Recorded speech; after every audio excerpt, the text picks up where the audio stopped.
ଦେଖନ୍ତୁ ଯେଉଁମାନେ ଆବାସ ଯୋଜନାରେ ଆଗରୁ ଆପ୍ଲାଏ କରିଥିଲେ ସେମାନଙ୍କ ପାଇଁ ଗୋଟେ ବହୁତ ଭଲ ଖବର ଆସିଛି। ଦେଖନ୍ତୁ ଯେଉଁମାନେ ଆବାସ ଯୋଜନାରେ ଆପ୍ଲାଏ କରିଥିଲେ ସେମାନଙ୍କୁ ଯଦି ଟଙ୍କା ମିଳିନାହିଁ ବା ସେମାନଙ୍କୁ ଘର ମିଳିନାହିଁ ସେମାନଙ୍କ ପାଇଁ ଗୋଟେ ଭଲ ଖବର ଆସିଛି। ଆଉ ଯେଉଁମାନେ ଆପ୍ଲାଏ କରିବା ପାଇଁ ଚାହୁଁଛନ୍ତି ସେମାନେ ମଧ୍ୟ ଆପ୍ଲାଏ କରନ୍ତୁ। ଆଉ ଦେଖନ୍ତୁ ଆପଣମାନଙ୍କ ପାଇଁ ମଧ୍ୟ ଗୋଟେ ବଡ଼ ଅପଡ଼େଟ୍ ଆସିଛି। ଦେଖନ୍ତୁ ମାସକୁ ଯେଉଁମାନଙ୍କର ଆୟ 10,500 ଟଙ୍କାରୁ କମ୍ ସେମାନେ ପ୍ରଧାନମନ୍ତ୍ରୀ ଆବାସ ଯୋଜନାରେ ସେବା ପାଇପାରିବେ ବା ଏହି ସୁଯୋଗ ମଧ୍ୟ ଆପଣମାନେ ପାଇପାରିବେ। ବଡ଼ ସୂଚନା ଦେଲେ ଆମର ପଞ୍ଚାୟତ ରାଜ ମନ୍ତ୍ରୀ ଏହାକୁ ଟିକେ ଅପଡ଼େଟ୍ ଦେଇଛନ୍ତି।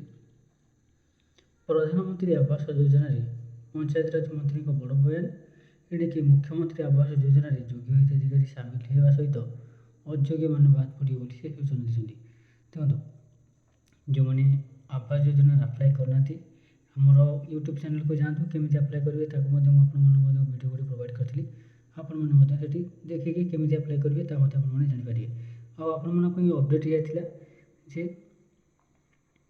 ଯେଉଁମାନଙ୍କର 10,500 ଟଙ୍କାରୁ କମ୍ ରୋଜଗାର ଅଛି ସେମାନେ ମଧ୍ୟ ଏବେ ଆପ୍ଲାଏ କରିପାରିବେ। ସେମାନେ ମଧ୍ୟ ଆଗରେ ଏହି ଯୋଜନାରେ ଯୋଗ୍ୟ ବୋଲି ସେମାନଙ୍କୁ ଗ୍ରହଣ କରାଯିବ। ଆଗରୁ ମୁଁ ଗୋଟେ ଅପଡ଼େଟ୍ ଦେଇଥିଲି ଯେଉଁମାନେ ଯଦି ପୁଅ ବୋହୂ ବାପା ମାଆଙ୍କ ଠାରୁ ଅଲଗା ହେଇକି ଅଛନ୍ତି ସେମାନଙ୍କୁ ମଧ୍ୟ ଆବାସ ଯୋଜନାରେ ଘର ମିଳିବ। ଓକେ, ଘର କରିବା ପାଇଁ ମଧ୍ୟ ଟଙ୍କା ମିଳିବ। ତ ଏଇ ଥିଲା ବହୁତ ବଡ଼ ଅପଡ଼େଟ୍। ତ ଆପଣମାନେ ସବୁବେଳେ ଗଭର୍ଣ୍ଣମେଣ୍ଟ ସ୍କିମ୍ରେ ଯାହା ବି ଅପଡ଼େଟ୍ ଆସୁଛି କିମ୍ବା କିଛି ନୂଆ ଯୋଜନା କିମ୍ବା ସ୍କିମ୍ ଆସୁଛି ତା ବିଷୟରେ ସବୁବେଳେ ଅପଡ଼େଟ୍ ରହିବା ପାଇଁ ଆମର ଏହି ଚ୍ୟାନେଲକୁ ନିଶ୍ଚିତ ଭାବରେ ସବସ୍କ୍ରାଇବ୍ କରନ୍ତୁ।